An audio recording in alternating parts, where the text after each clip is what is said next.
सुप्रभात। मैं हूं जगेंद्र राणा। आज जिस आध्यात्मिक विषय पर आपसे चर्चा कर रहे हैं वह है सेवा धर्म। सेवा धर्म। देखिए, सेवा करना ही मनुष्य का धर्म है। मनुष्य को चाहिए कि वो सेवा धर्म अपनाए।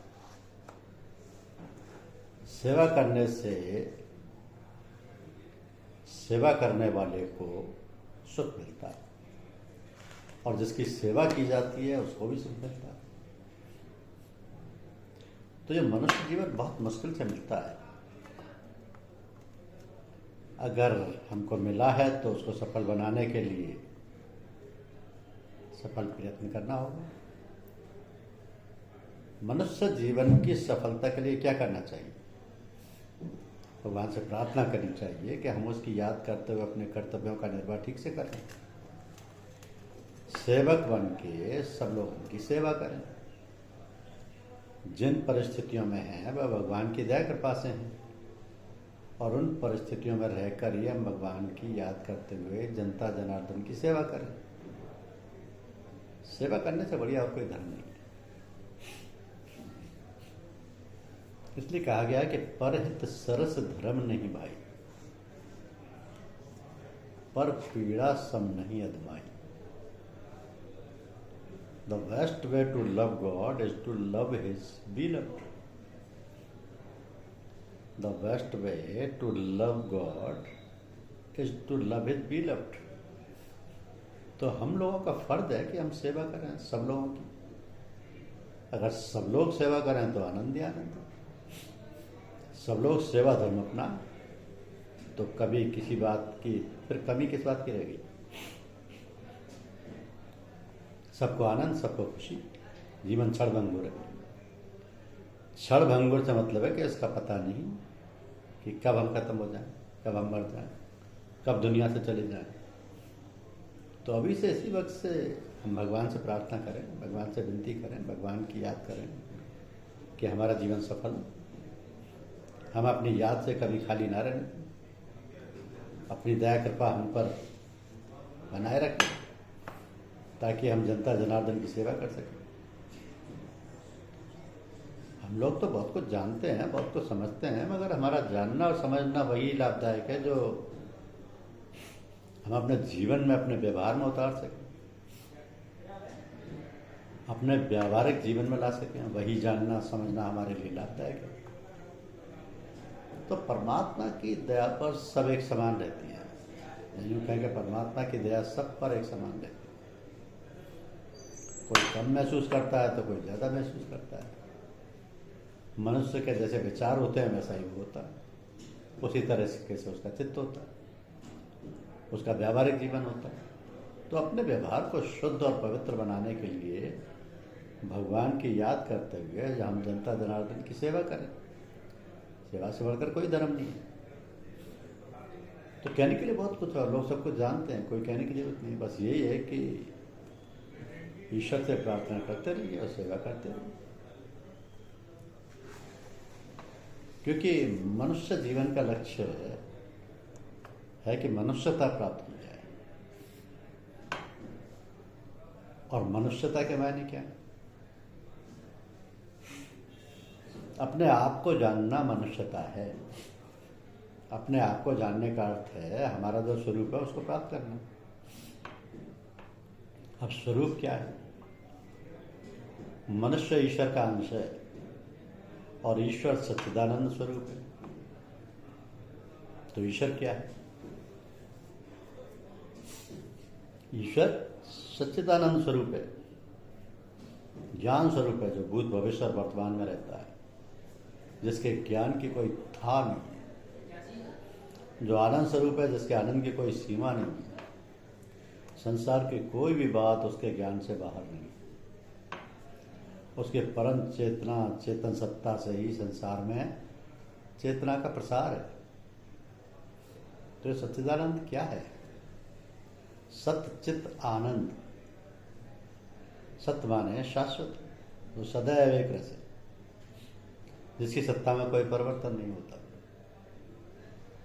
और जो आदि रहित या आदि अंत रहित है, जिसकी सत्ता की कोई था नहीं है, अपरिमित है, सदा से है, सदा रहेगा। तो परमात्मा ने मनुष्य को अपने अनुरूप बनाया है। फिर क्यों मनुष्य में इतनी कमियां और अनेक विकार पैदा करती हैं? कारण ये है कि उस परमात्मा ने मनुष्य के अंतर में सभी गुणों का समावेश किया और उसको ऐसा अधिकार भी दिया है कि वो जैसा चाहे अपने को बना सकता है। उसमें बुद्धि और विवेक का भी सामंजस्य है, थोड़ी स्वतंत्रता भी है, और जो प्राणियों में नहीं है। तथा जितनी योनियां हैं वो भोग योनियां हैं। तो केवल मनुष्य योनि ऐसी है जिसमें भोग के साथ कर्म करने का भी अधिकार है। सृष्टि के संचालनकर्ता ने मनुष्य को कर्म करने का अधिकार देकर उसमें अहंकार का समावेश कर दिया, जिससे वह जो भी करता है, मैंने ये क्या है किया, ऐसा किया, वैसा किया, और जब वह कर्ता बनता है तो फिर भोक्ता भी बनना पड़ेगा।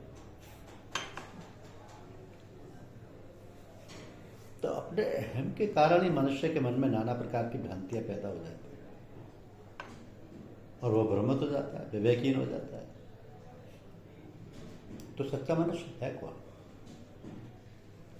जो मनुष्य जिस परिस्थिति में पैदा किया गया है उसी में रहकर उस परिस्थिति का विवेक के साथ उपयोग करके कर्तव्यनिष्ठ होकर, अहंकार रहित होकर, भगवान की देन और उसकी दया कृपा समझकर, भगवान का ही सारा कार्यकलाप समझकर अपने को अलग रखते हुए भव सागर से पार उतर जाता है, वही सच्चा मनुष्य है।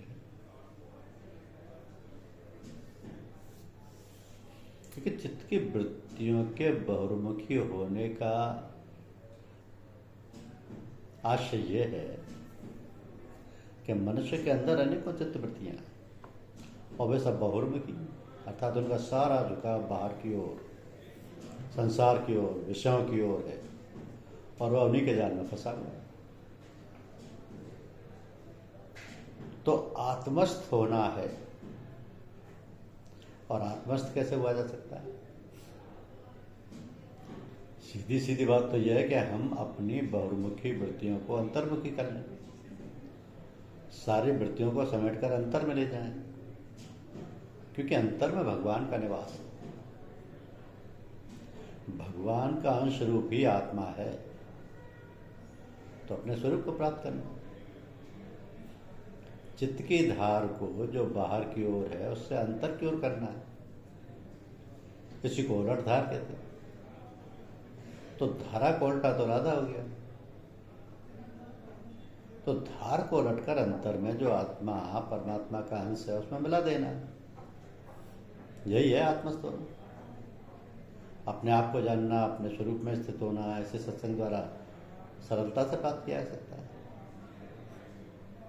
अब प्रश्न यह है कि सत्संग क्या? तो जो सत्पुरुष हैं, महापुरुष हैं, महात्मा हैं, जिन्होंने अपनी स्थिति स्थित प्रज्ञ बना ली है, जो आत्मा को प्राप्त कर उसमें स्थित हो गए हैं, ऐसे जो आत्मपुरुष हैं उनके साथ संग साथ में बैठना, उन्हीं से मिलना जुलना, उन्हीं के द्वारा बतलाई गई युक्ति से साधना करना सत्संग के अंतर्गत आता है। सत्संग के अंतर्गत आता है। ये जो कीर्तन करना, प्रवचन सुनना, धार्मिक पुस्तकें पढ़ना, ये सत्संग है। लेकिन ये सत्संग का बाह्य रूप है। एक होता है आंतरिक सत्संग, उसी को रूहानी सत्संग, आध्यात्मिक सत्संग या वास्तविक सत्संग कहते हैं। इसी से मनुष्य को आत्मलाभ होता है, क्योंकि मानव जीवन का जो लक्ष्य है कि मनुष्य शरीर में ब्रह्मांड की सारी शक्तियां सूक्ष्म रूप से मौजूद हैं, केवल उन शक्तियों को जगाना है, विकसित करना है। अभ्यास करते करते अंतिम श्रेणी अर्थात परमात्मा को प्राप्त किया जा सकता है। ये कोई अतिशयोक्तिपूर्ण बात नहीं है। जीवन की सार्थकता यही है, और मनुष्य जीवन का वास्तविक लक्ष्य भी यही है कि हम मनुष्यत्व को प्राप्त करते हुए शनै शनै ईश्वरत्व, ब्रह्मत्व और परम ब्रह्मत्व को प्राप्त करें। क्योंकि मनुष्य जीवन सर्वश्रेष्ठ माना गया है। लेकिन क्या सभी मनुष्य मनुष्य कोटि में आते हैं? सभी मनुष्य वास्तव में मनुष्य कहलाने के योग्य नहीं है। मनुष्य में कोई ईश्वर कोटि का है, तो कोई देव कोटि का है, और कोई मनुष्य कोटि का है, फिर इससे नीचे पशु कोटि और नाना प्रकार के जीव जंतु हैं। उसके बाद में वृक्ष और वनस्पति हैं। तो फिर हम लोग जो अपने आप को मनुष्य कहते हैं, कैसे बताएं और कैसे समझाएं कि हम मनुष्य हैं? मनुष्य जीवन में जो जीने की कला जानते हैं, जिनको ऐसी शिक्षा मिली है कि हमारे अंदर मनुष्यता मानवता कैसे आए, बस तो वही अपने आप को मनुष्य कोटि में समझ सकते हैं। जिन लोगों ने अपनी आत्मशक्ति विकसित कर ली है, वे लोग एक जगह बैठे बैठे अनेकों ब्रह्मांडों की बात जान लेते हैं। जो लोग अपनी मानसिक और आत्मिक शक्ति को विकसित कर लेते हैं, वे लोग अलौकिक चमत्कारिक बातें प्राप्त कर लेते हैं और जिन्हें देखकर आदमी चकित रह जाता है। लेकिन इन सबसे अधिक चमत्कारिक विद्या है आध्यात्म विद्या, जिसको प्राप्त करने से सारी विद्याएं आ जाती हैं। और ऐसा महापुरुष एक जगह बैठकर ही सारे विश्व और ब्रह्मांड की बातें जानता है। केवल इसी ब्रह्मांड की नहीं, और भी जो अनेकानेक ब्रह्मांड हैं उनकी सैर करता है और वहाँ की सारी गतिविधियों की जानकारी रखता है। लेकिन ऐसे महापुरुष कैसे और कहाँ मिलते हैं? सारे ब्रह्मांडों की गतिविधियां जानने वाले अंतर्दृष्टि प्राप्त आत्मस्थ महापुरुष मिलने अत्यंत दुर्लभ है। जो हैं भी वो इतने गुप्त रहते हैं कि उनको जानना पहचानना अत्यंत कठिन। तो ऐसे व्यक्ति तो जन साधारण की पहुंच से परे होते हैं। ऐसे महापुरुष स्वयं ही जब और जहाँ चाहते हैं प्रकट होकर अपना परिचय देते हैं और जो कार्य करना होता है संपन्न करते हैं। तो जहाँ चाह वहाँ रहा।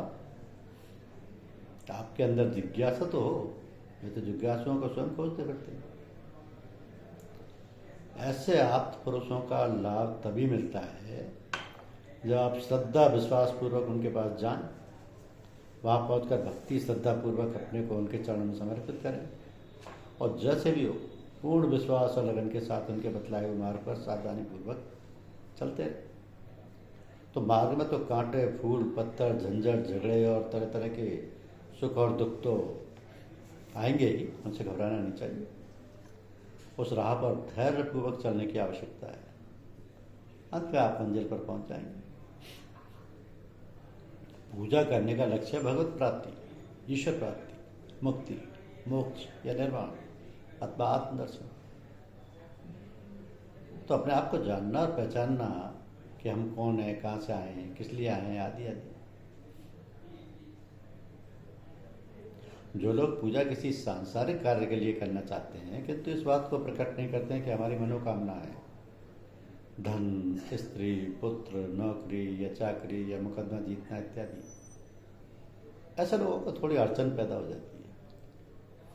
इसलिए कि हम जिसके पास आए हैं वहाँ पर परमेश्वर प्राप्ति की साधना बताई जाती है और हम एक दूसरे का ही ख्याल को अपने अंदर रखे हुए,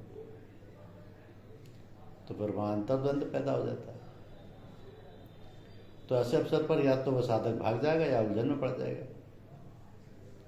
इसमें भी एक खास बात यह होती है कि यदि उसने श्रद्धा विश्वास पूर्वक साधन पकड़ लिया है एवं साधना में जुट गया है, तो वह सांसारिक विघ्न बाधाएं या इच्छाएं भी आवश्यकता अनुसार पूरी होती जाती हैं। किंतु होना चाहिए पूर्ण श्रद्धा और विश्वास।